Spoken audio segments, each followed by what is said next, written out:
39º Ler o Vizinho, Vida nas Ruas. Boa tarde. Com apoio da Pinacoteca Benedito Calixto, ao Ler o Vizinho, desde seu início. A última também por Concidadania e Secult Santos, com a presença do Leia Santos, como hoje também.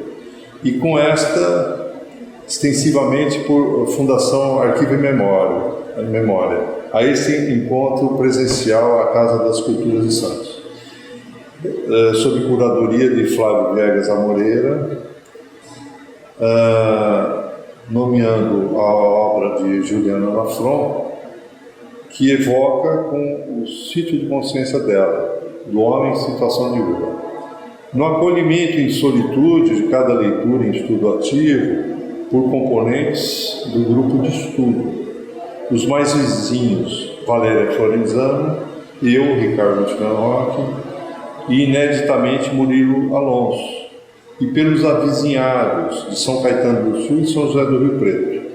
Aqui desde 2022, na 26ª Bienal Internacional do Livro de São Paulo, Maete Ferraz e Fernando Paráboli, assim como em bastidor, pela orientação à produção do Fábio Luiz Salgado, através de sua oficina pelo PROAC, sempre sob a ótica do acervo dos escritores santistas, movimento nascido na Biblioteca Municipal Mário Faria em 15 de março de 2016, e há 2 eventos sob as lentes de Carlos Oliveira.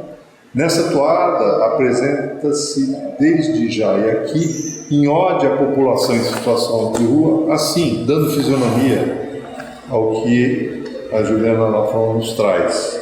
Retornada, o homem, se obsta a razão, fala somente à sua carência. Comidas de fruta e peixe são suas querências contra a sofrência. Fora de cômodos de barro e palha, às suas portas a malta só treina. Em capoeira ele aqui reina, luta, mas não por alguma migalha. Corte viria com fio da navalha, sangue não escorra em seco chão, com o batuque dê aquele tom. Dance ao sair, não se escangalha, irmão contra irmão, merece não. Ombro a ombro é que está bom. Em epígrafe, eu colocaria: a sola do pé conhece toda a sujeira da estrada. Quando não souberes para onde ir, olha para trás e saibas, pelo menos, de onde vens. Mesmo o leito seco de um rio ainda guarda o seu nome. A espada não poupa o próprio ferreiro. Provérbios africanos, as páginas da obra Um Defeito de Cor, de Ana Maria Gonçalves. Quais desses homens viria da lavoura estariam contaminados por agrotóxico? Quais os combalidos que estariam a nos dizer: entenda, por favor, eu não sou vagabundo, mas sem ânimo. Isto trazido pelos venenos aspergidos por mim à lavoura, evocando aquele que vier combalido por uso do agrotóxico em seu orgânico querer. Calor fustigante não ameniza agora árvore sem folha, papais tão envenenados, mamães, fiquem quietas, minhas filhas cativas. Falando sério, nós não somos cães, mas sim de outras linhas defensivas. Filhas, não tem nada que opinarem. Lavamos pratos de silenciosos pais que seguram os contagiosos talheres. Mas, e se caso pararem? A comida tem que ser mais orgânica, para que tenhamos saúde para dar. Ao vendermos, não viraremos réus. Mercadejar de forma tão tirânica, o jeito é saber como parar. Dinheiro não é caminho para o céu. Aparentemente estaremos, quiçá, diante do homem invisível, um retrato do homem atual, agora não mais tão invisível, talvez com esses sonetos, algo com os presentes que historicamente couberam ou cabem aos homens nos aniversários e demais eventos, meias, cuecas, lenços, cintos, colônias, qualquer coisinha serve. Afinal, o homem não precisa de nada. Precisa sim de auxílio próprio e dos circunstantes, de cuidados de toda ordem, de boas parcerias. Encontram-se diluídos no universo masculino heterogêneo, sem serem capazes de se reconhecer enquanto indivíduos ou grupo. Estão tão perdidos na inconclusão de uma identidade masculina, como também dispersos. Este fato torna, por vezes, difícil uma compreensão mais acurada de sua dinâmica individual, isolando-se e fragilizando-se ainda mais, individual e socialmente. Uso abusivo ou dependência a drogas, transtornos ansiosos e depressivos, transtornos da sexualidade, podem ter por base a dinâmica do homem invisível. Ou antes de tudo, para si. Cresceu o suficiente para se perceber homem, mas ainda não construiu sua história única como sujeito. Necessitado de aceitação, na ausência de tratamento, irá se posicionar na vida em diversos dos papéis que exerce, não como sujeito, mas como objeto. Como objeto, o estereótipo do macho alfa, o refúgio no universo infantil das amizades exclusivamente masculinos, a subserviência ressentida, o homem omisso e emasculado, a agressividade contra a mulher, frequentemente associada a questões ocultas de orientação sexual. A angústia desses homens é profunda, embora nem sempre aparente, e na ausência de psicoterapia poderá acompanhá-los por toda a vida, com reflexos nocivos para sua família e demais circunstantes, bem como das graves consequências. O livro Carta ao Pai, do escritor tcheco Franz Kafka, bem como sua biografia. O livro Os Sofrimentos do Jovem Werther de Goethe e o filme Na Natureza Selvagem, com direção de Sean Penn. Trechos extraídos da obra Notas de um Psiquiatra e Psicoterapeuta, A Saúde Mental no Pós-Pandemia, de Sérgio Campanella, em suas páginas, que foi alvo da Sexualidade e o Homem do 38º Eurísimo. Você, Juliana Lafron, já se colocou no lugar de alguém em situação de rua?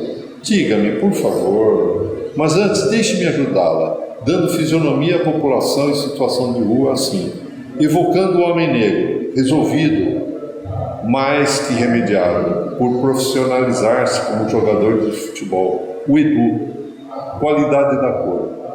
Quando no escuro, seguindo a trilha clara do mais pirilampo, defeito de cor impõe um pedido, exercer função ao imperador, assim só para não ser impedido, impostas horas com tamanha dor. Ora, negro, declara-se agora em drible ou tocando seu tambor, sem pedir licença ao jogador, pois hoje tem direitos onde mora. Ele faz pilates com Joseph, tem nome de branco o Eduardo, vindo de sua cidade Jaú. Para que fique mais calmo, não padece. Faz os exercícios, não alarma. Ele manda um sorriso para tu. Defeito de cor, pede para que seja exercida a função ao imperador. Em 400 anos, malfazejas horas cruentas com tamanha dor. Ora, negro, declara-se agora, em drible com qualidade da cor, sem pedir licença ao jogador, pois hoje tem direitos onde mora. Ele faz pilates com Joseph, tem nome de branco Eduardo, vindo de sua cidade Jaú. Para que fique mais calmo, não padece, faça exercícios com menos garbo. Ele manda sorriso, face nu.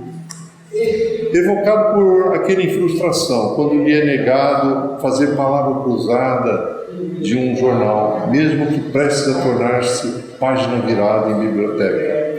quiçá esse homem atenda ao chamado, à oficina de Flávio Viegas Amoreira, aqui na Casa das Culturas de Santos, onde poderia escrever à vontade, quebrando essa roda de violência sutil, fazendo um gol de letra.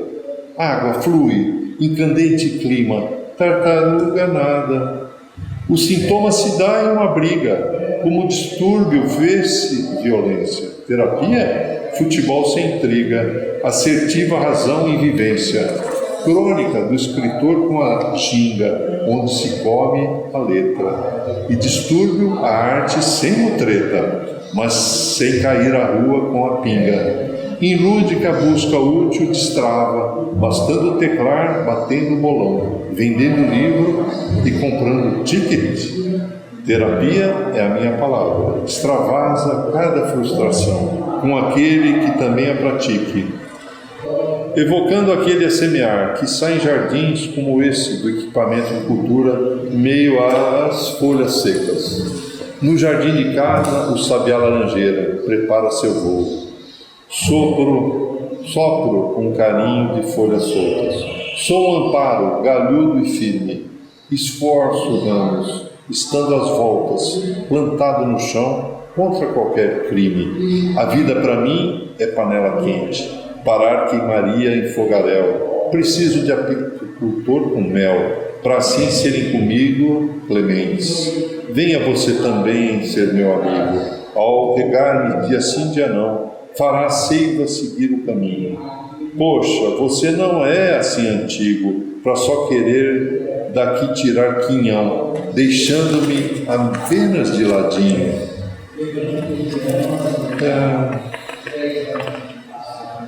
Queria mais, porque eu já fui confundido com um retirante saindo de uma praia a outra, por ter chegado um dia antes da reserva da colônia de férias, e ouvi isso. Seus retirantes! Eu e minha mulher. Então, saindo um pouco da abordagem empática pessoal, por favor, reportar cada resposta àquilo provocado, Juliana. A Valéria, na concernente prestação de serviço ao homem em situação de rua, que coube a ela resenhar, de livre escolha, né? A Maiati, no que tange a confusão do homem em situação de rua, com o que seja criminoso, já pré-gravado. Ao Fernando, sobre forasteiros. Ao Murilo, sobre os fora da ordem, assim como a todos, sobre o assistencialismo como era, no geral, antes da Constituição de 88 do Brasil, quando prestado por instituições do terceiro setor. Essas ainda resistem em complementar postura, ainda que subsidiada pela ação deliberativa, quando em prestação à saúde coletiva pelo Conselho Municipal de Saúde de Santos. Pergunta: então, em que se espelha a assistência social moderna? Ou seja, as demandas são permeadas por um conselho, ao menos consultivo? Digo isso, pois aqui temos o fechamento do prato-sopa, atravessando a rua, com o prédio do outro lado da rua, e em bairro vizinho, na quadra ao lado dessa aqui, a Câmara Municipal de Vereadores. Mais ao centro da cidade, como câmara de ressonância de tais demandas em seu ensaio, Juliana. São complementares tais posturas do terceiro setor e do público municipal? Grato, boa tarde, seja bem-vinda, Juliana. Boa tarde, muito feliz de estar aqui com vocês hoje, muito obrigada pela oportunidade. Para mim é uma honra poder depois apreciar em totalidade o trabalho que vocês desenvolveram a partir das reflexões, né, do meu livro. Esse era um dos meus objetivos, em investir na escrita, na publicação de um livro que vem da minha dissertação de mestrado, justamente provocar reflexões, né, e que elas alcançassem mais pessoas também. Eu achei a pergunta inicial muito interessante e eu fiquei refletindo, né, sobre tudo que você vinha falando, e começando por ela, se eu já me enxerguei, já me coloquei no lugar desses que vivem, né, nas calçadas, nas ruas, seja aqui na cidade ou em outros lugares. O lugar que eu falo é um lugar muito específico de trabalhadora, né, da área, e que começou a carreira justamente indo às ruas, né, no trabalho de abordagem, aquele serviço que chega onde todos os outros serviços não chegam, né, que alcança as pessoas, por vezes aquelas mais resistentes a acessar algum encaminhamento, a mais distantes de algum direito. E foram anos que trouxeram das experiências algumas das mais ricas da minha vida, né? Mas ainda assim, eu acredito que é importante delimitar que é impossível se sentir naquele lugar, sem estar de fato naquele lugar, né? Porque são trajetórias de vida muito marcadas por diversas violências, antes da rua e na própria rua. Então acredito que um lugar muito específico do qual eu falo permite sim uma aproximação, um exercício de empatia que eu particularmente tento fazer em tudo na minha vida, mas ainda assim muito distante desse lugar que de fato diversas pessoas vivenciam, né? E sabendo disso, eu sempre faço questão de refletir o quanto não existe de fato um perfil, um conjunto específico de características, um público que eu costumo dizer que é tão diverso quanto a própria sociedade brasileira é aqui no nosso país, né?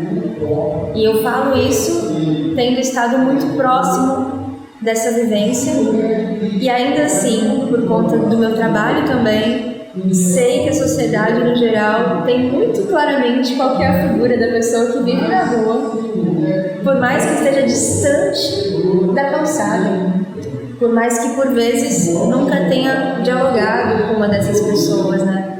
Então esse contrassenso foi um dos que me provocou e me despertou para me debruçar nessas reflexões, né?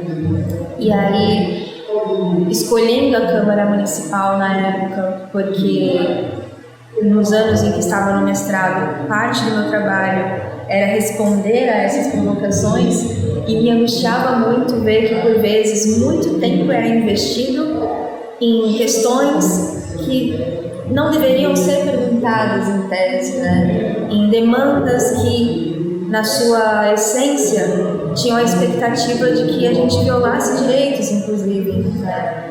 Mas, de fato, elas não surgem de um indivíduo apenas.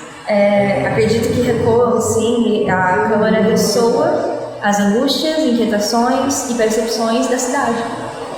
Então, não só nesse tema, mas como em outros tantos que a política discute, a gente fala de inquietações da sociedade, né? De um território em disputa, de um contexto que vivemos no qual as fake news são muito fortes, as ideias de pressuposição são muito fortes e disseminadas, né? E a gente fica em meio a esse jogo de informação, comunicação e de como nos sentimos na cidade com as questões que nos afligem, né? E a Câmara é um lugar que eu encontrei pelo contato com o meu trabalho, nesse senso investigativo de entender como e por que a sociedade pensa assim. E quando nas minhas leituras me deparo com os documentos do século XIV, XV, XVI, que falam dessa questão, e percebo que pouco de fato, por um lado, nós mudamos, caminhamos, ainda reproduzimos muito do que lá atrás era reverberado, a angústia também fica grande, né? Então, essa necessidade de pesquisar, de refletir, vem muito dessas inquietações.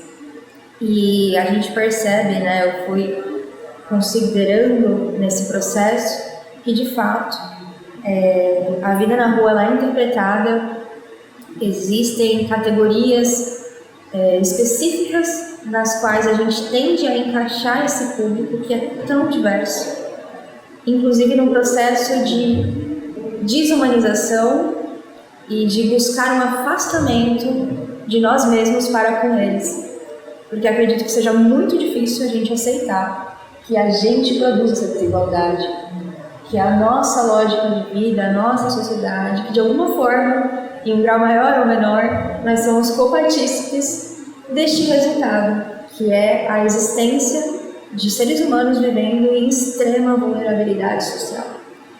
Então, entendo que é também uma forma, né, categorizar direcionar essa própria culpa para o sujeito, uma forma de trazer algum acalento para a nossa própria vida, né? Algum afastamento, alguma desresponsabilização.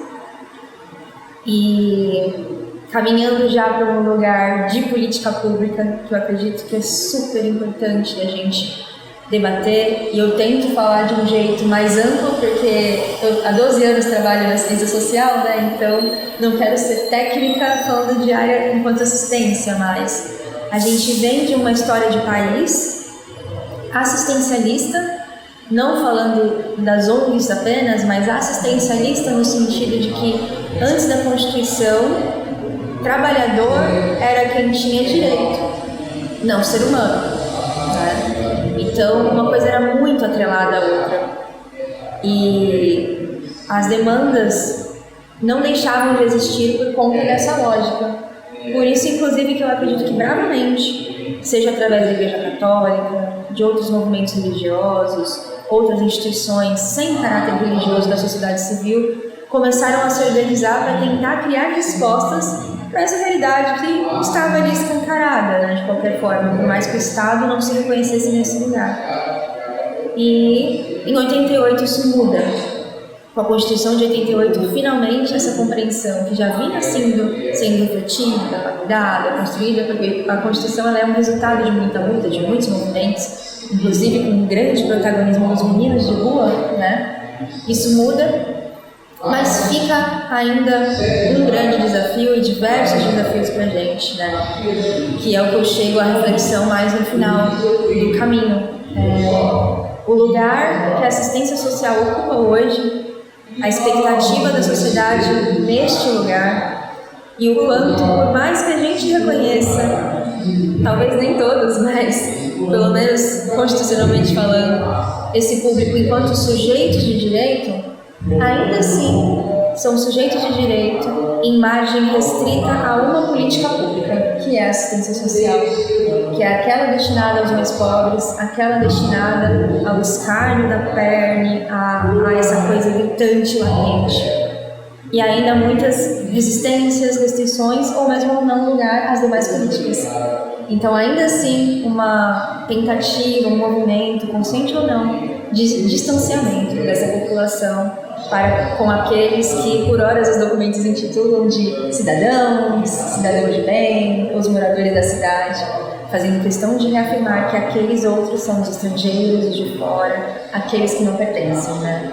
Então, dito isso, é reafirmar que sim, a assistência social é um lugar, mas não deve ser o único, né? E outras tantas, saúde, educação, trabalho e renda, cultura, lazer, assim como nós temos direitos, nós que residimos numa habitação considerada tradicional, aqueles também têm direito e em determinado grau, por vezes, com uma atenção ainda maior, ainda mais especializada, com mecanismos para garantir de fato essa isonomia e essa acessibilidade.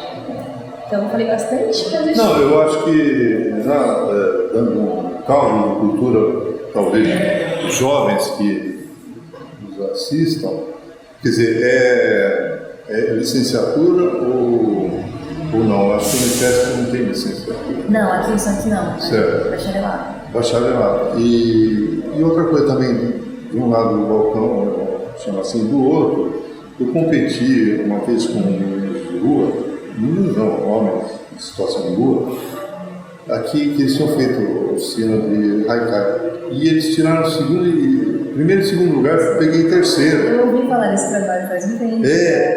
Então, ainda nem era Procomum, agora parece que está desmontando o Procomum ali. Então eles têm uma riqueza, e esse rapaz era herdeiro de uma fortuna que foi antecipada para ele, e ele gastou tudo, ele era de Santa Catarina, né? Então, quer dizer, tem coisas interessantes dos dois lados, né? Um balcão e do outro lado do balcão também. Para a molecada que quiser galgar. Eu provocaria a Valéria, assim, para que aí se estabelecesse um diálogo também, indireto ou direto. A sua obra, O Diário da Formiga Jerusa, fomenta, Valéria, a organização da sociedade humana através de fábula. por meio de reuniões. Isto vai ao encontro do ensaio que pauta a resenha de hoje, pois nutre-se de requerimentos à Câmara Municipal como eixo condutor da narrativa, especialmente em seu tópico 3.3, força-tarefa e a síndrome do imediatismo, desde sua página 105, pois cita assuntos tais como referência, estratégias de enfrentamento fragmentadas e repressivas, responsabilização dos indivíduos pelos seus problemas, mas também o chamamento à responsabilidade do Estado na mediação entre classes sociais, por meio do desenvolvimento de políticas públicas. Silva, 2010, transcrito ipse-literis da obra da Juliana Lafron. Ambas literaturas, ensaio e fábula, vão ao encontro da forma de diálogo, também utilizada por esse grupo de estudo enquanto hobby, pois referencia a literatura vizinha. Qual a razão do sim, dada a postura higienista para pessoas que ocupam individualmente o espaço público, e o não, a importância dada ao tratamento à água esgotada? Assim como a água tratada é um bem, a população destratada é um mal? Somente por estar a primeira em condições de desumana aparência e pouco diluída dentre as aglomeradas da grande cidade, e a segunda estar inaparente, apesar de ser fruto humano, se diluído em nossos mananciais aquíferos. Os coliformes fecais seriam mais humanos que a população em situação de rua? Já no tópico 2.4, detalhamento atual, serviço de atendimento às pessoas que vivem nas ruas em Santos, é feito um contraponto proativo, pois lista aquilo ofertado.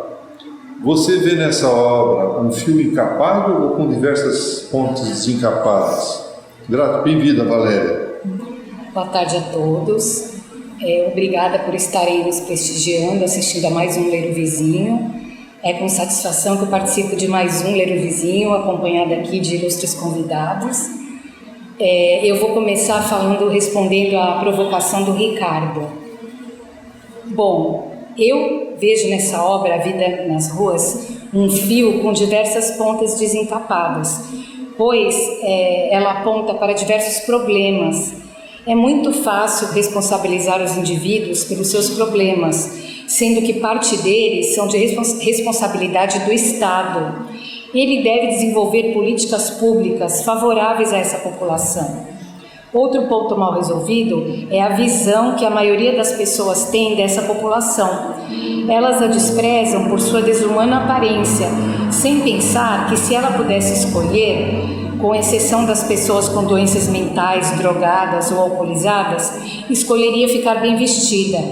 Além disso, a população normalmente prefere que o Estado dê prioridade a outros problemas da cidade, como o problema da água poluída, por exemplo.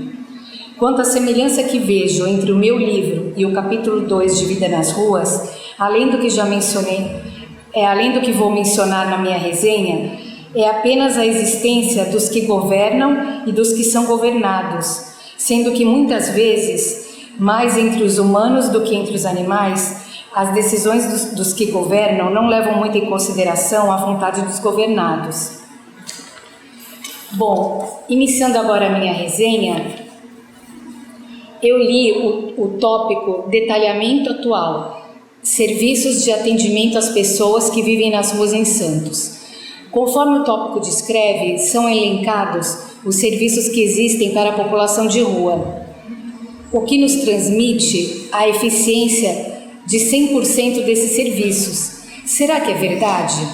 Mencionam, por exemplo, acolhimentos institucionais que não servem somente à população de rua, e a abordagem social, que é um serviço feito por educadores sociais em diversos grupos da população.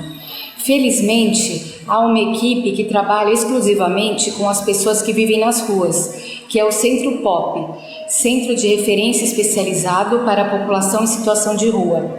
É interessante que o serviço pode ser acessado por uma pessoa em situação de rua em qualquer momento, dando orientação social e grupal e encaminhamentos a outros serviços socioassistenciais.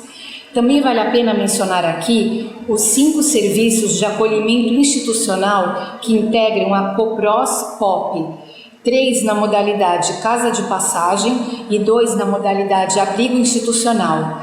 Esses acolhimentos devem garantir proteção integral e funcionar em unidade inserida na comunidade com características residenciais, ambiente acolhedor e estrutura física adequada, usando o desenvolvimento de relações mais próximas do ambiente familiar.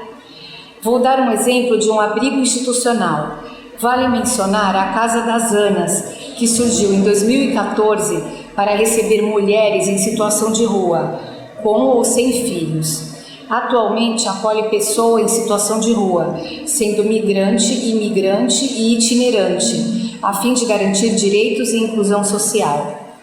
Para finalizar, vale a pena mencionar o final do texto, que explica que há pelo menos 8 anos é feita a abertura de um serviço emergencial quando há baixas temperaturas, para que haja vagas de acolhimento para as pessoas que vivem nas ruas. Achei o texto bastante informativo, transmitindo a seguinte impressão: há mecanismos suficientes para extinguir a população que vive nas ruas em Santos. Sabemos que não é bem assim. Eu, por exemplo, moro no Gonzaga e percebo, infelizmente, um alto número de pessoas em situação de rua. É triste ver que há pessoas sem casa, todos deveriam ter uma. Além disso, as pessoas com posses costumam comentar que os moradores de rua são responsáveis por se encontrarem na situação em que se encontram, ou seja, todos os problemas que eles têm são culpa deles, então eles não devem ser ajudados e sim pagar por seus erros. Sabemos que não é bem assim. Todos merecem ajuda para sair de uma situação lamentável. Percebemos com isso que a população das ruas é considerada um mal para muita gente, sendo julgados principalmente por sua aparência. Temos que entender que se eles tivessem condições, não estariam assim. Bom, esse texto que resumi para vocês mostra o que a Prefeitura oferece à população de rua. Espero que tudo esteja sendo colocado em prática. Mesmo assim, é necessário o desenvolvimento de mais políticas públicas para beneficiar essas pessoas. Penso também que, além do município, as outras classes sociais, incluindo os donos de restaurantes, padarias, etc., todos nós, poderiam ajudar essas pessoas, doando a grande quantidade de alimento que costuma sobrar. São pequenas atitudes que fazem a diferença. Gostaria agora que vocês conhecessem um pouco sobre o meu livro, O Diário da Formiga Jerusa, pois uma das narradoras, Jerusa, vive em um momento da sua vida, por pouco tempo, uma situação semelhante à de um morador de rua. Jerusa, assim como outros animais, vive na Ilha dos Animais. Além da língua das formigas, ela também aprende o português para se comunicar com os outros animais. Ela passa por diversas aventuras e as escreve em seu diário, incluindo nele o que acontecia nas reuniões secretas dos líderes dos animais, até que é descoberta e perseguida.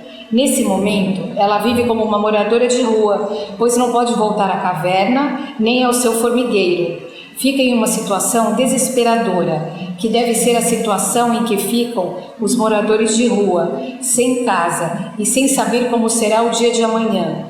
Felizmente, logo ela é abrigada na casa de uma amiga, a minhoca Crones. Depois decide sair da situação de fugitiva, indo para o mundo dos homens.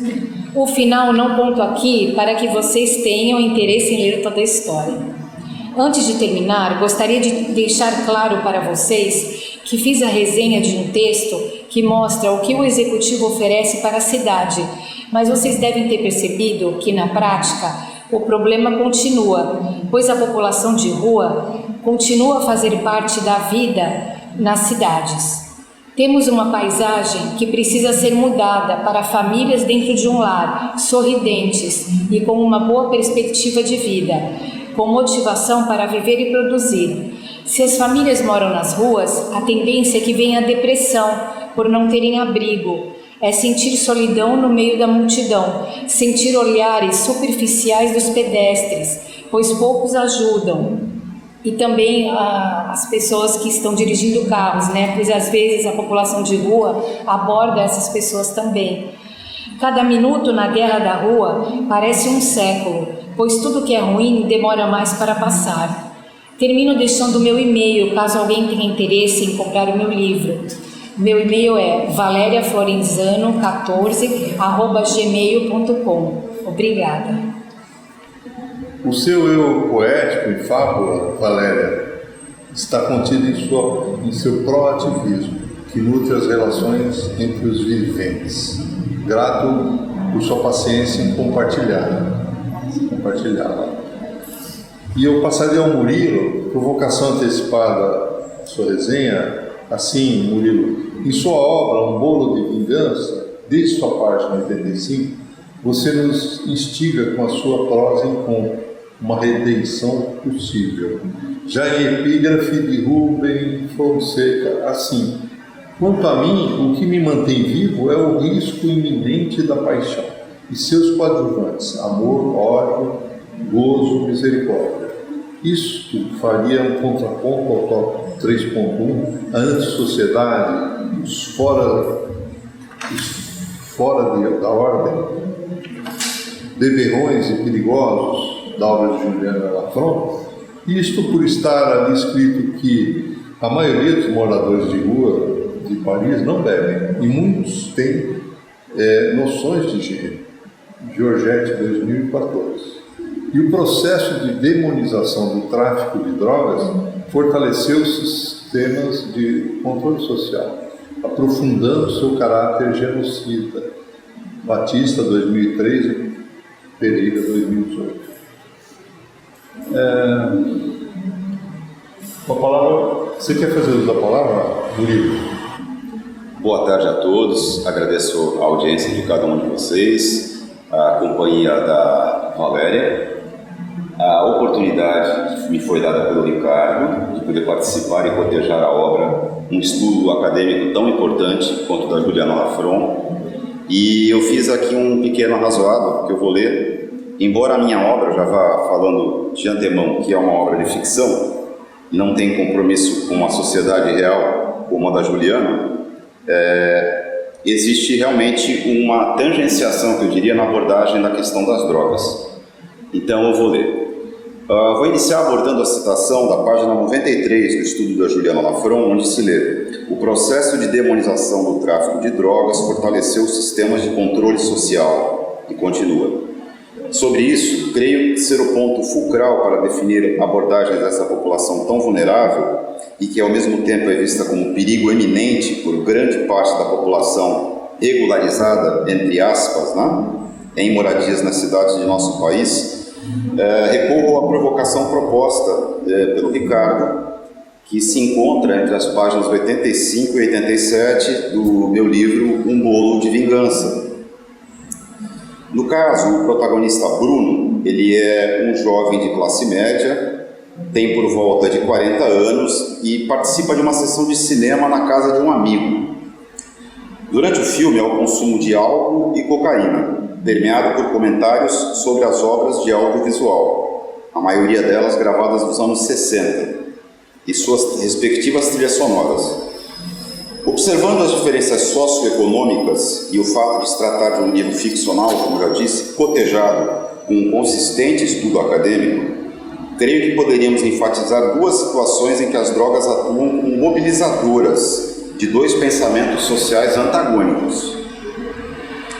De um lado, a situação real dos moradores de rua na cidade de Santos, em um período recente e mesmo atual. De outro, uma exposição do pensamento da contracultura do fim dos anos 60, num cenário outro, filmes ambientados na Europa. Assim sendo, creio ser válida a simples reflexão de como as drogas foram encampadas por um sistema criminoso transnacional, atuando como uma das sombras mais nefastas do capitalismo, em contraponto com a utilização como despertar e percepção para aguçar os sentidos. São tempos e realidades muito distintas. Eu gostaria de me permitir um curto trecho do livro, porque vai explicitar isso que eu estou falando.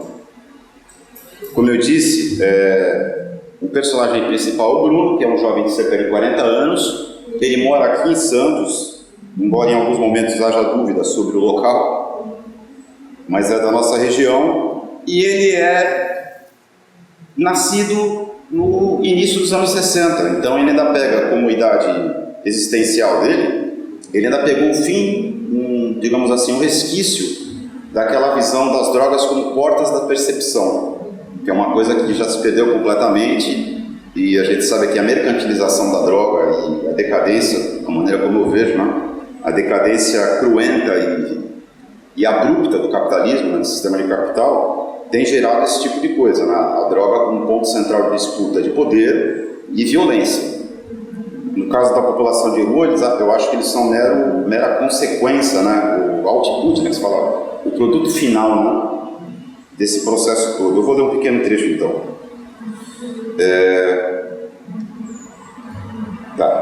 A trilha sonora foi mais curta, dando lugar a 2 filmes que assistimos quase por completo. Em Passenger, de Antonioni, Jack Nicholson aparecia bem jovem e ainda sem a aura de loucura que se tornou sua marca registrada. Em Il Gattopardo, de Visconti, Burt Lancaster parecia menos afetado do que em seus papéis hollywoodianos, embora a personagem beirasse a prepotência. Maurinho reprisou partes dos filmes e pulou outros. O fez para enfatizar certas intenções dos diretores. Olha, vê só como Antonioni quer dar um clima de solidão, olha aí. Esse Visconti desculpem, foda. Olha a elegância do príncipe e a ridicularidade do oficial republicano. Comentava aquilo dando risadas de puro escárnio. Bebia um vinho chileno, enquanto eu e o Heitor esvaziávamos uma garrafa de whisky nacional misturado com muito gelo. Durante os vídeos, Maurinho esticou algumas fileiras de cocaína, que lhe haviam sido entregues em domicílio na noite anterior. Os dois aspiraram as linhas brancas num canudo feito com uma nota de $1. Eu rejeitei a oferta, alegando estar com sinusite. Põe na língua então e bebe com uísque. O barato é quase igual, sugeriu o Heitor, com alguns pequeninos grãos brancos grudados à barba. Peguei uma pitada de pó e coloquei-a sobre a língua. Em seguida, dei uma bela golada de uísque. Senti um gosto amargo descer pela goela. A conversa tomou um ritmo acelerado e desconexo a partir dali. Depois de alguns minutos, deram fim ao que havia do pó branco. Heitor cogitou de comprar mais uma carga, gíria para a quantidade de droga, mas Maurinho disse que o cabo, nome do entregador, não trabalhava aos sábados. Lamentaram em meio a cafungadas mudas, molhavam as pontas dos dedos nos líquidos que bebiam e os enfiavam nas respectivas narinas. Eu permanecia vigoroso, porém estático. Maurinho vasculhou as pilhas de DVDs e retirou um que estava sem capa nem proteção. Inseriu no aparelho. Era um filme com atores alemães. Eles iam do seu país até a ilha de Ibiza. No caminho, drogas, sexo e Pink Floyd ao fundo. Eu queria queimar todas as pontes, todas as formas. E se eu me queimar, tudo bem também. Eu queria ser quente, eu queria o sol. E eu fui atrás dele, dizia um dos atores. Terminamos nosso sarau assistindo cenas editadas do filme More. Bom, desculpe se eu me estendi, mas era só para explicitar, porque realmente o cotejamento aí, entre o texto que eu escrevi e a obra acadêmica do Juliano, seria justamente esse viés da droga. E me ocorreu de me remeter ao início da minha juventude. Aliás, eu vou mencionar uma outra coisa, sobre moradores de rua, onde as drogas eram vistas de uma maneira preconceituosa, porque eu sou originário de uma classe média de Santos, e fui criado com todos os preconceitos atinentes à classe média, então eu tive uma criação assim conservadora, mas convivi já na faculdade com outros pensamentos e pessoas que tinham um pensamento mais libertário. Com relação aos moradores de rua, vou dar um pequeno relato da minha experiência de vida. Quando eu tinha meus 5, 6 anos de idade, eu morei sempre nas imediações ali do Gonzaga, a 8 quadras da praia, perto do Canal 3, né? Quem mora aqui em Santos vai reconhecer as referências, quem não mora, infelizmente, não haverá possibilidade de explicar. Mas Santos é uma cidade pequena, se você fala Gonzaga, próximo do Canal 3 e a 8 quadras da praia, as pessoas já se situam. Eu me lembro que na minha infância tinha uma personagem que ela diariamente batia a porta da casa dos meus avós, que eu morava em prédio, sempre morei em prédio, mas meus avós moravam em casa. Eu passava grande parte do dia na casa deles. Chegava da escola e passava o dia na casa dos meus avós. Passava mais tempo com eles do que com os meus pais. O nome dessa figura era Homem da Comida. A gente conhecia toda a garotada da rua e mesmo os adultos falam o homem da comida, o homem da comida. Ele, 3 ou 4 vezes por semana, invariavelmente, lá tocava a campainha, minha avó, às vezes com boa vontade, outras vezes com não boa vontade, dava alguma coisa para ele. Geralmente a refeição que tinha sobrado do almoço ou do jantar, e ele levava. Afora o homem da comida, existia uma outra personagem conhecida como Pode Não. O Pode Não veio do quê? Ele era uma pessoa que tinha notadamente um distúrbio psíquico, que fazia com que ele andasse freneticamente e não prestasse atenção a quase nada. E a única frase que ele emitia quando encontrava alguém na rua, geralmente nós crianças jogando bola na rua, era pode não, pode não, pode não, e nós corríamos dele.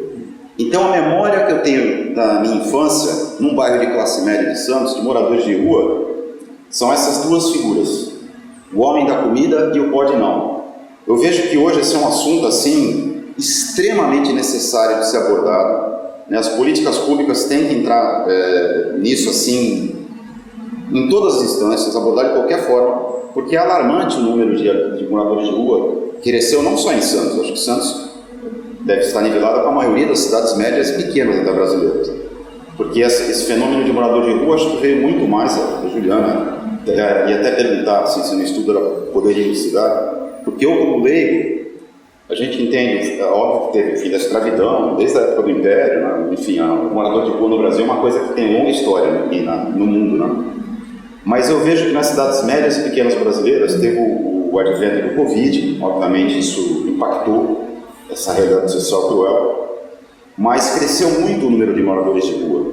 E assim, as políticas públicas, afora um ou outro governante, elas tocam um assunto meio que tangenciam, né?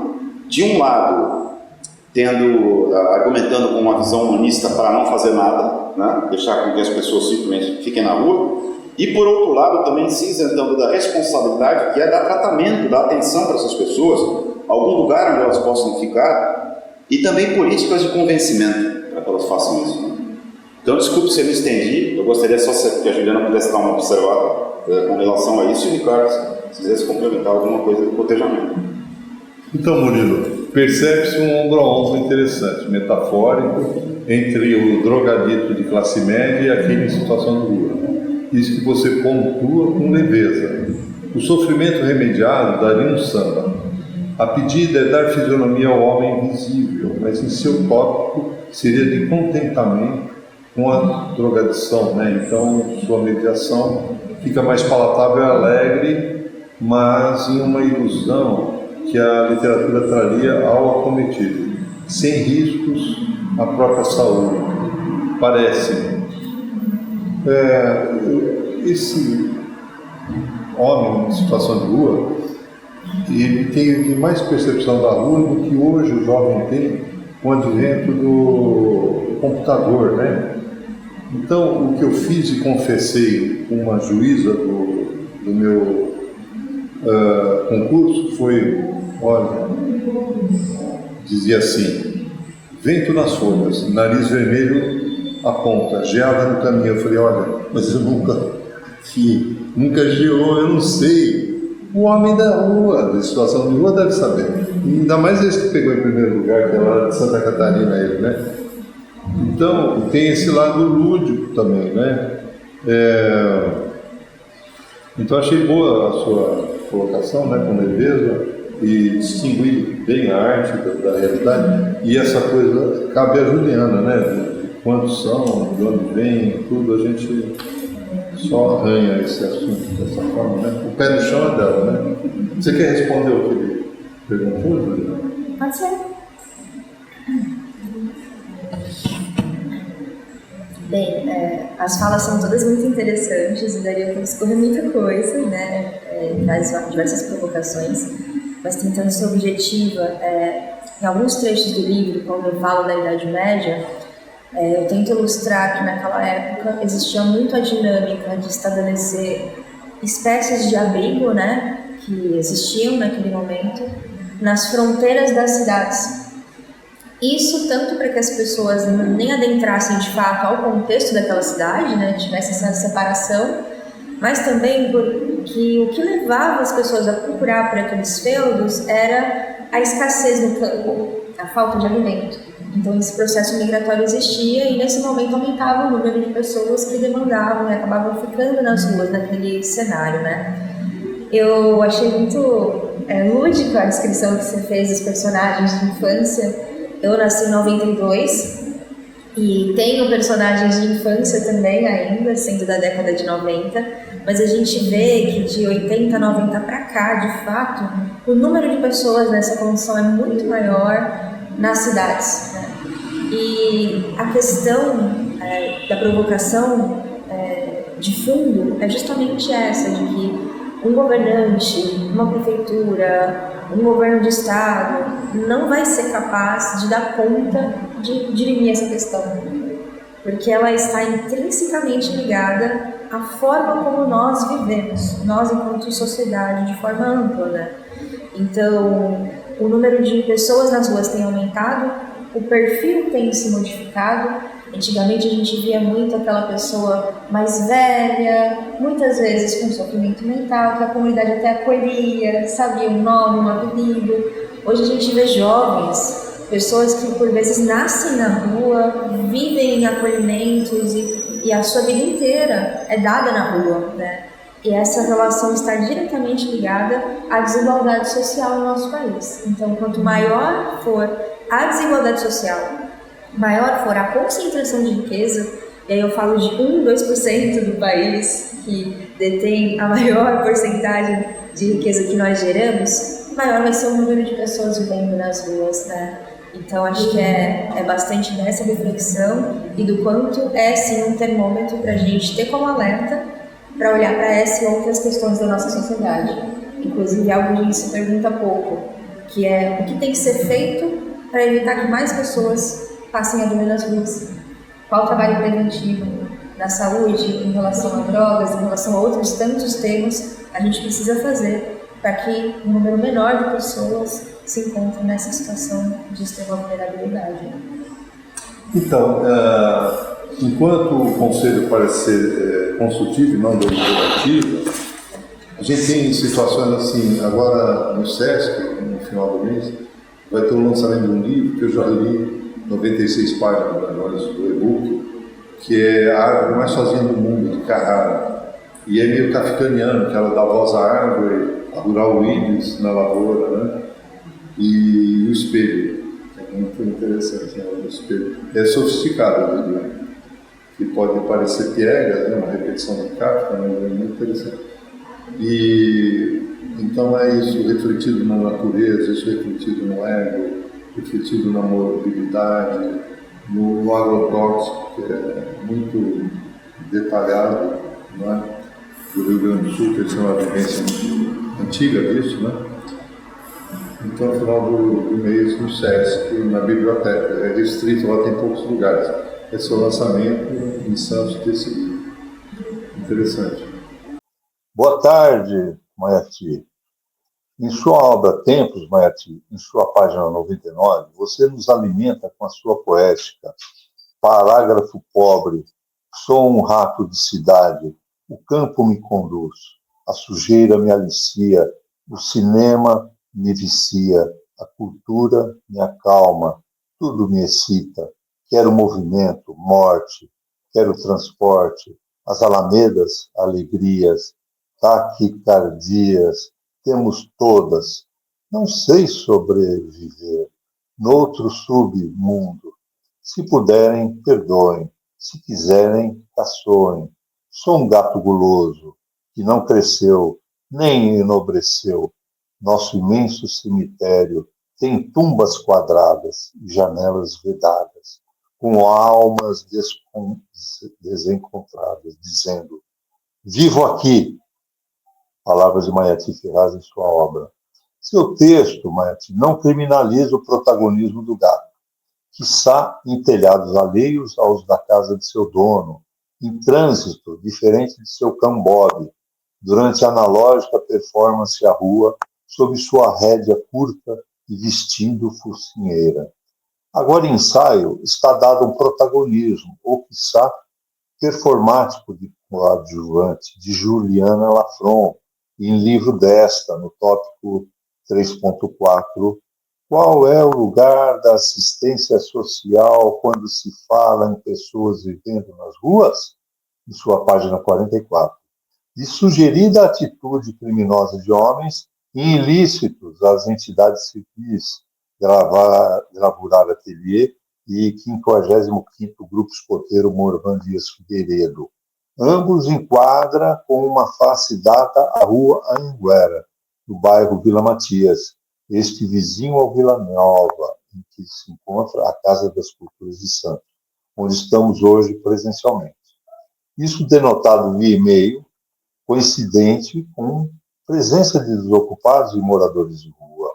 O seu gato é usuário de políticas públicas, a cultura que me acalma, mas um criminoso saltimbanco, tudo me excita, quero movimento. Morte? Maestro, com você a palavra. Bom, primeiro, boa tarde, Ricardo, boa tarde, Fernando, boa tarde a todos que vão assistir, né? E boa tarde à autora também. Quanto ao meu poema, é que eu não gosto de analisar aquilo que eu escrevi ou já dar interpretação para as pessoas, porque eu acho que é importante a cada pessoa interpretar e ver um poema aquilo que ela consegue compreender e depreender. É como uma pintura. Você coloca uma pintura ali na exposição e a pessoa vai, vamos dizer assim, entre aspas, viajar naquilo que aquela pintura representa para ela, nas suas lembranças, etc. e tal, né? Então, esse poema faz parte de uma série de poemas que eu escrevi sobre a cidade. Eu sempre escrevi muito sobre a cidade, né?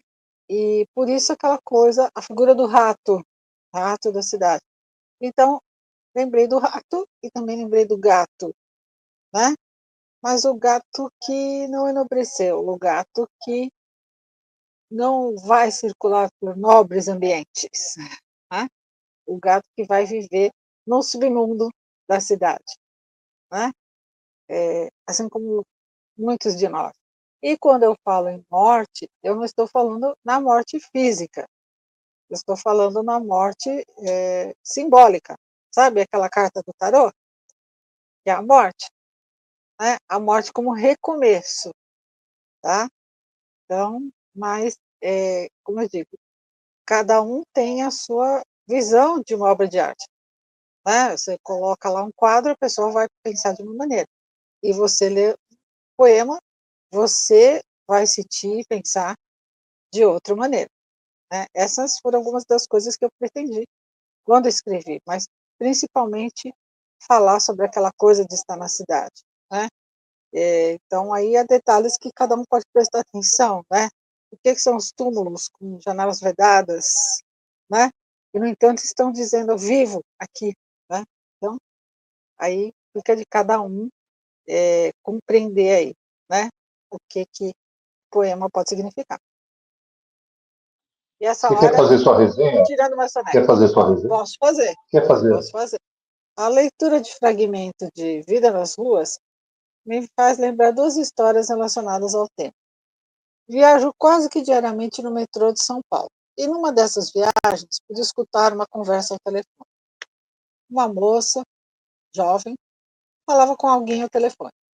Lembro-me de ela dizer em voz alta algo como: olha, eu não me importo se ele vai para a rua ou para a Cracolândia. Não dá. Ele fica deitado, na cama, não consegue trabalho. Não dá. Olha, uma pessoa que levantava cedo, trabalhava, ganhava bem, agora está assim, nem banho toma direito. É meu irmão, mas não dá. Eu não vou aguentar. Tive de descer na minha estação e não pude escutar o resto da conversa. Mas para mim estava quase evidente o fato de que o irmão teria perdido tal excelente emprego e havia caído em depressão, incapaz de se reerguer. Digo quase evidente porque não soube mais detalhes do caso. Mas os sintomas de uma depressão saltam aos olhos. Difícil acreditar que alguém possa ter total insensibilidade ao drama do próprio irmão, mas é assim que começam algumas das histórias de quem está vivendo nas ruas. Outro relato que me chegou, desta vez com mais detalhes. foi contado por um colega professor. Ele, jovem, morava com os pais em um bairro residencial. Num feriado, os pais viajaram e ele, sensibilizado com a presença de um outro jovem como ele, morando com uma carroça de catar papel, assim se chamavam na época os carrinhos de catadores de recicláveis, numa praça no fim da rua. Resolveu tomar uma atitude e fazer alguma coisa para ajudar o rapaz. Ofereceu-lhe um banho e uma refeição em sua casa. Deu-lhe roupas novas. O rapaz contou-lhe sua história. Tinha vindo de longe para tentar a vida em São Paulo e foi morar na casa da irmã, casado. Ficara desempregado e sua irmã o mandou embora de casa. Duas histórias que mostram o quão complexo é o problema da vida nas ruas. Juliana Lafont analisa o assunto com a profundidade necessária e uma perspectiva histórica de grande relevância. Lembro-me que, na infância, os órgãos de assistência falavam em ações de, entre aspas, caridade, e algumas instituições chegavam a ter esse termo no nome. A pesquisa de Lafont resgata a questão da cidadania, tão importante em tempos em que até ações que buscam dar algum tipo de apoio ou simplesmente algum alimento a pessoas em situação de rua são dificultadas por diversas circunstâncias. Mas Lafont vai além da questão da cidadania ao abordar as diferentes esferas públicas que podem e devem interferir para transformar a realidade de quem vive nas ruas. Sua pesquisa, construída ao longo do trabalho diário, representa uma forma de ativismo. Obrigada, Juliana. Mas julgo conveniente lembrar um outro viver nas ruas, o dos animais abandonados. A causa animal é tão urgente quanto a causa humana. Podemos até dizer que caminham lado a lado, pois há pessoas que vivem nas ruas e possuem cães e gatos e cuidam deles como podem. Mas na maioria das vezes, os animais abandonados estão totalmente sós, entregues à própria sorte. Foi o que aconteceu com o meu cachorro Bob. Mas assim que o vi na escola onde trabalho, decidi levá-lo comigo e está conosco até hoje. Faço parte da grande rede de apoiadores de protetores e instituições dedicadas à causa animal. Que eles também sejam considerados dignos de cidadania por todos nós. Legal a sua percepção de duas fases, né? Antes de 88 e depois de 88, né? Igual a Lafont denota na sua obra, né? Interessante isso. E a Casa das Culturas está entre um prato de sopa, que é uma instituição antiga que deixou de existir, e a Câmara Municipal de Santos, que é a caixa de ressonância das demandas sociais, né? Ela intermedia, né, as demandas e o poder executivo, né? Então ela está bem no meio e numa região pobre, né, que já foi nobre, né, da cidade, perto do cemitério de Paquetá, que está enterrado as grandes personalidades de Santos, tudo. Então, essa mistura é muito interessante. Gostei da resenha, né? Eu não gosto de usar adjetivo, mas é legal essa sua resenha, Maiati. Eu vou passar para o Fernando, então, fazer uma provocação a ele, da seguinte forma. Boa tarde, Fernando. E sua obra Romanceiro Fraterno, Fernando, sua página 75, 81, 82, você estimula a pessoa a empatia com outra pessoa diferente. Isso trazido pelo nascimento de um negro Jesus na Ásia, nessa sua poética. Oriente. Davi, a estrejado, abrijado. Maria e José creyeron. Jesus nació negro en Asia. Usted esté con nosotros y en nuestras manos rosario a rezar el Padre Nuestro. Para chegar a su Padre, hay que llegar a la Virgen, Madre de todos los niños. Fernando Paráboli. E universalizando ombro a ombro, pela linguagem musical, assim, canção. Cantem el silêncio que oem. Cante liberdade, estreja. Canção com todos, América. Soy de Sosa, mi Argentina. de Dario, Nicaragua. Soy de México, soy paz. Capitán, óigalas vocês, todas vocês. Cantemos comigo, cante. Como hermanos cantaremos. Cantemos comigo, cantem. Hermanos americanos, cantem el silencio que oyen. Cantem Liberdade Estrela, canção com todos América. Soy de Sosa, de Argentina, de Dario, Nicaragua. Soy de México, soy paz. Fernando Parábola. A minha pergunta, Fernando, o que reverberia em literatura comparada, sua poética, acima com o tópico 3.2, Forasteiros em Nossas Cidades, da obra Vida nas Ruas, de Juliana Lafron, que diz assim: os objetos materiais se expressam como qualidades humanas. A intolerância objetiva, uma relação assimétrica, em que somente um é livre e quer impor a sua identidade ao outro. A página 97 da obra que pauta essa nossa conversa, qual o ponto de vista existente, tanto no turista quanto na pessoa em situação de rua, em comum, além dessas diferenças pragmáticas? Grato. Bem-vindo, Fernando. Obrigado, Ricardo. Boa tarde, Mayat. Primeiro, parabenizar a Mayat pelas palavras. Gostei muito da sua resenha, principalmente com esse texto do Lafron, que também foi muito interessante. Quero agradecer também ao convite do Ricardo por estar aqui no 39º Lê do Vizinho, Vida nas Ruas, de Juliana Lafron.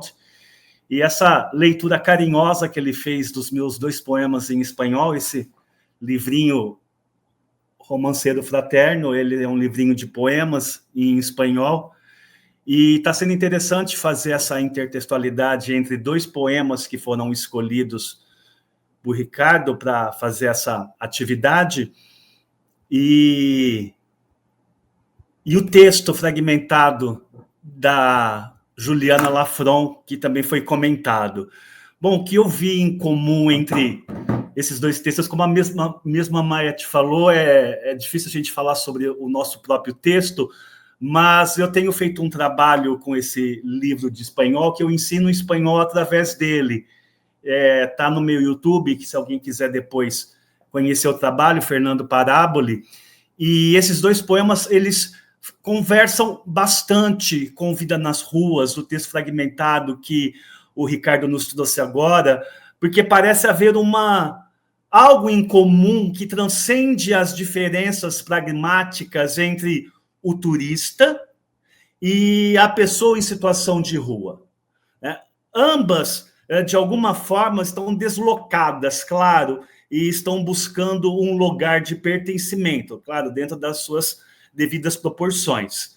Nesses 2 poemas que o Ricardo acabou de ler, graciosamente em espanhol, especialmente nos trechos citados, há um apelo à fraternidade universal e à inclusão, evocando a empatia através da figura de Jesus negro, nascido na Ásia, por meio de uma linguagem musical que se une ao outro poema, unindo-se às Américas.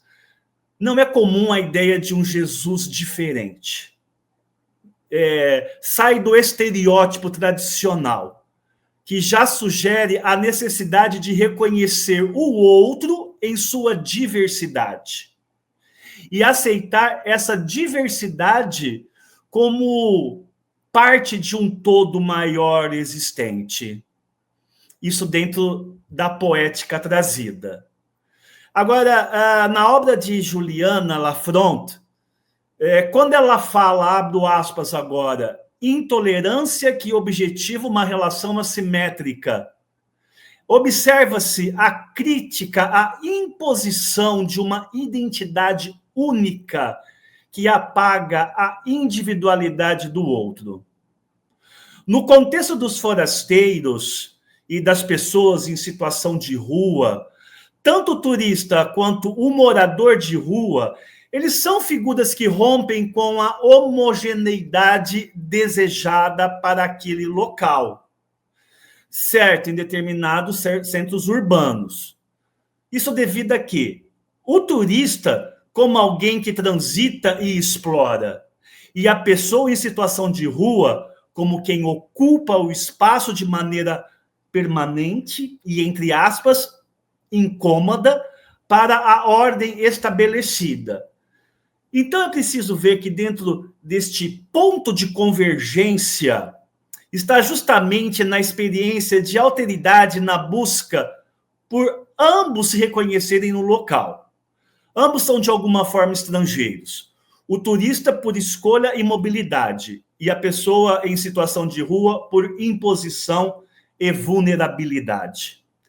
Ambos, ao seu modo, revelam como a cidade os percebe e como se tornam objeto de olhares críticos ou de preconceito. Na literatura comparada, essa leitura dialoga com o conceito de hospitalidade de Derrida, filósofo francês do século XX, em que a acolhida do outro é sempre um ato ambíguo, pois quem recebe também estabelece regras e condições. Derrida, ele explora essa temática principalmente em texto como Of Hospitality, de 1997, em que ele discute as tensões entre hospitalidade incondicional e hospitalidade condicional. Bom, vejamos. Na hospitalidade incondicional, seria aquela que acolhe tanto o estrangeiro, o turista, quanto a pessoa em situação de rua, sem distinção.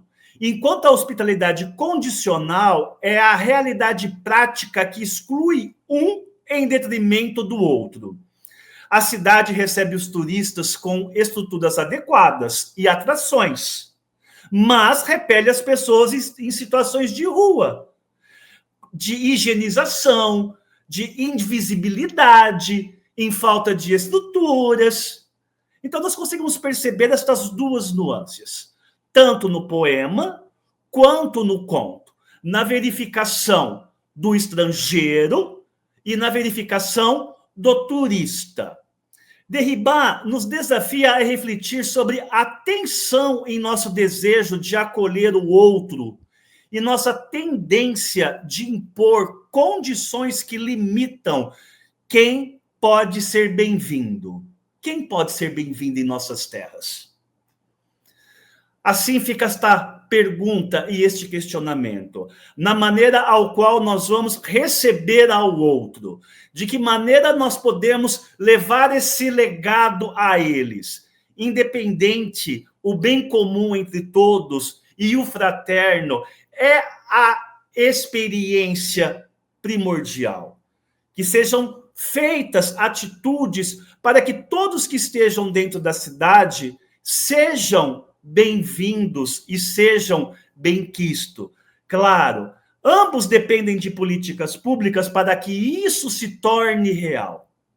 E para que isso aconteça, é preciso que momentos como esse sejam feitos para que nós possamos trazer esse assunto à tona e para que nós possamos pensar e refletir em como se está vivendo isso dentro da sociedade ao qual nós estamos inseridos. Então, eu gostei muito de fazer esse paralelo, de fazer essa reflexão, porque nos meus poemas, eles trazem essa visão do que chega sem ser convidado, e no texto da Lafronte já nos mostra a ação convidativa, e isso é algo que nos traz dentro do pensamento cotidiano. Que nós consigamos caminhar para o bem e fazer com que todos estejam sempre em harmonia. Eu agradeço aqui mais uma vez a oportunidade de poder trabalhar a intertextualidade entre Romanceiro Fraterno e a narrativa de Lafron. Muito obrigado. De uma forma mais superficial, eu diria assim, eu vivenciei uma coisa parecida. Eu e minha mulher chegamos numa capital do estado, que eu vou declinar de citar o nome, para não gerar confusão, e eu ia me hospedar numa colônia de férias do Sesc, só que eu cheguei um dia antes e eu fiquei hospedado num hotel, num bairro vizinho. Quando eu saí de lá, para chegar até a colônia, de mala. Eu falei, eu não vou chamar táxi, porque lá eles têm um hábito assim, de levar e cobrar em dobro, porque fala assim, mas eu vou voltar sozinho? Eu falei, então vamos, a gente volta a pé. E as ruas de areia, assim, beira de praia. Aí passaram os jovens no carro e falaram assim, seus retirantes. Quer dizer, então esse preconceito, qualquer um está sujeito a ele, né? Então é questão da estética, assim, de estranheza, né? A gente, no livro, a gente costuma suportar mais, né? Por exemplo, eu li um livro chamado A Árvore Mais Sozinha do Mundo, onde o kafkanianamente a árvore era dada voz, a narrativa dela, ao espelho e a Rural Willis. E me deu uma estranheza, né? Então, a gente se colocar, a gente tem maior facilidade para isso, né? Porque o estereótipo da TV, com aquela figura, fica redundando uma imagem assim, que ultrapassa a linguagem oral, né? Que é tão importante, que dá um jogo de cintura para a gente vivenciar essas coisas mais saudavelmente, né? Obrigado, Fernando. Eu acho que você aprofundou isso que eu vivenciei. Obrigado, Maeti. Com a palavra, o Carlos. A gente, acho que quiser se despedir, a cada um. Muito obrigado, excelente live a todos. Nos vemos na próxima. Ricardo, posso dizer só uma coisinha? Pois não. Antes de assistir aqui a live, eu estava aqui comendo e eu faço isso diante do computador. E, por acaso, encontrei um vídeo de uma reportagem em que um morador de rua se sentou num restaurante, com a mesa ali, mesas na calçada. Eu não descobri em que cidade, mas era um restaurante que não era um restaurante simples, popular ou prato barato. Não, era um restaurante de pessoas de posse. Ele se sentou ali, pelo aspecto dele você vê que ele era um morador de rua, e ele se sentou, comeu e estava ali fazendo a sua refeição, né? E aí entrevistaram 3 moças que estavam sentadas próximas a ele, e elas contaram assim que elas ficaram o tempo todo ali observando, né, assim meio que monitorando, vendo que ninguém o perturbasse e que ele fizesse a refeição dele ali tranquilo, que era o seu direito, né? E ele fez a refeição, terminou a refeição, foi embora sem problema. E aí eles entrevistaram o dono do estabelecimento, o gerente, né? Não sei se era o dono, mas é o gerente. O gerente disse que a pessoa, né, o homem, morador de rua, pegou e falou que queria ser servido ali e que ele não estava pedindo para ser servido de graça, que ele não estava pedindo comida. Ele tinha dinheiro e queria pagar, e mostrou o dinheiro. Tá? Ele falou assim, eu vou pagar. Então, ele disse assim, olha, eu não tinha como, né, era o direito dele ser servido, fui servido. Tá? Então, eu falei, eu não teria como recusar isso aí. Tá?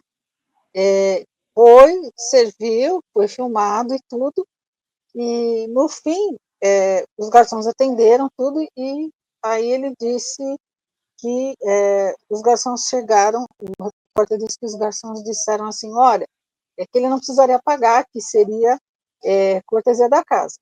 Mas ele fez questão, ele falou, não, eu ganhei o meu suor, eu quero pagar o dinheiro que eu ganhei com o meu suor. Fez questão de pagar e terminou sua refeição, e falaram até o que ele tinha pedido, eu não lembro.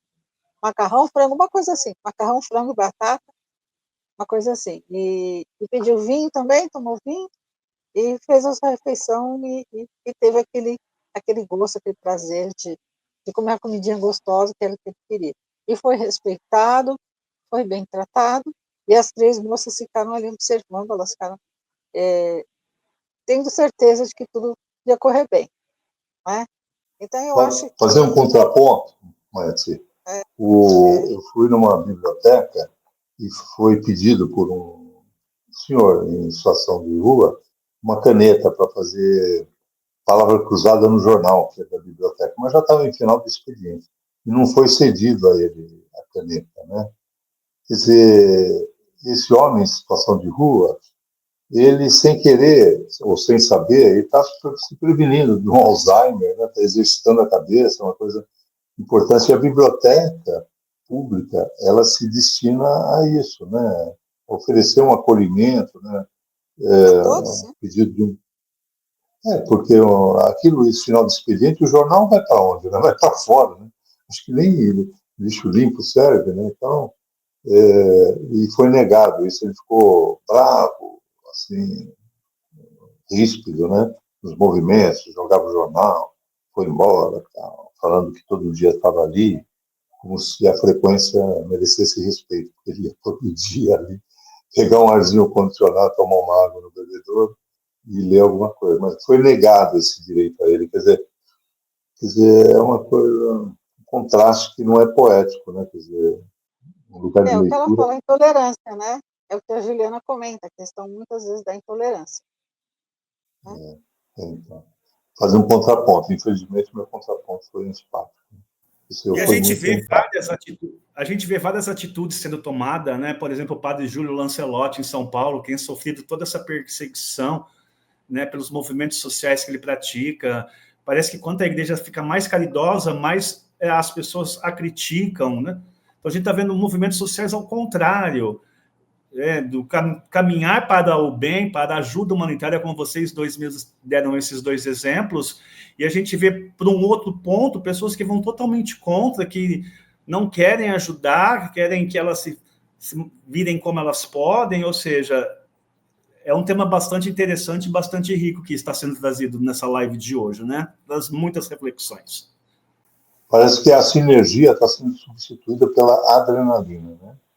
A endorfina da sinergia está sendo subvertida pela adrenalina, né? Que parece que está dando sinergia, né, entre quem tem adrenalina, senão é chato, né? Tem que gerar essa coisa, essa situação de destruição, né? Vamos ver se a gente consegue mudar uma pessoa, pelo menos. Tchau, Mayat, obrigado. Tchau, Ricardo. Tchau, Mayat. Tchau, Fernando. Tchau, Fernando. Eu vou avisar ele. Tchau, Mayat. Abraço. Então, eu agradeço, que é o que me cabe, ser grato pelo espaço que foi cedido, pelo tempo que também foi cedido, e o convite ao ler o vizinho é de não refugiar-se demais no imaginário. Isso é uma autocrítica, né? Parafraseando Freud, num vídeo que foi compartilhado, né? Então, hoje nós tivemos o Vida nas Ruas e nós vamos ter, agora em junho, com Cidadania, que nós somos convidados para falar sobre o meio ambiente, a Era da Resiliência, que por questões técnicas ficou só na minha voz, então a gente poderia refazer ele com o público, em comemoração ao meio ambiente. Então eu agradeço, devo ter mais palavras aqui no meio, perdidas, para ser mais proativo, né, nessa gratidão toda, mas é assim que eu me manifesto. A escola representa em âmbito social um sítio de consciência, pois promove reflexão, memória e aprendizado. Através do projeto Ler o Vizinho Escolar, que é ao contraponto a esses adultos, proposto no edital de 2025 do Planicult, já tendo sido habilitado em 2023 e 2024 a captação de renúncia fiscal municipal, IPTU e ISS. Levaremos os conteúdos de fazer a literatura acontecer em suas vidas. Nesse projeto acontece o desenvolvimento de diversos níveis de consciência dos alunos: corporal, emocional, social, profissional, intelectual, motivacional e ambiental. Os âmbitos literário e artesanal aqui aplicados no projeto trazem soluções ambientais, de saúde com paz e bem-estar, no fomento à inovação e à conscientização, oferecidos presencialmente aos jovens escolares do ensino fundamental. e virtualmente pelo YouTube, em canal Ler Vizinho Acervo dos Escritores Santistas, o Fazer, também as demais faixas etárias do EJA, ensino de jovens e adultos, assim como a outros públicos de forma perene. Então, esse projeto está aberto às grandes empresas e aguarda-se contato. Valéria, você quer fazer outra palavra para se despedir? Sim, eu gostaria de me despedir de todos. Obrigada mais uma vez por terem nos assistido. Espero que tenham gostado. É um assunto muito interessante que leva à reflexão. E só digo agora o nome do meu livro, que o Ricardo já disse, mas eu gostaria de enfatizar: O Diário da Família Jerusa. Muito obrigada. Murilo, você quer falar? Só agradecer, reiterar o agradecimento ao Ricardo, a Juliana, a Fron, a oportunidade de ter a obra, a Valéria, participar com vocês todos aqui. E numa próxima oportunidade espero colaborar com mais uma participação, se possível, e se for desejo de Ricardo. Obrigado. Bom, Juliana, você quer fazer outra palavra para se despedir? Agradecer a vocês, obrigada pelo convite, por prestigiar, a todos que estão assistindo, que acompanharam. Foi uma alegria ter essa oportunidade e sigo à disposição também para poder contribuir.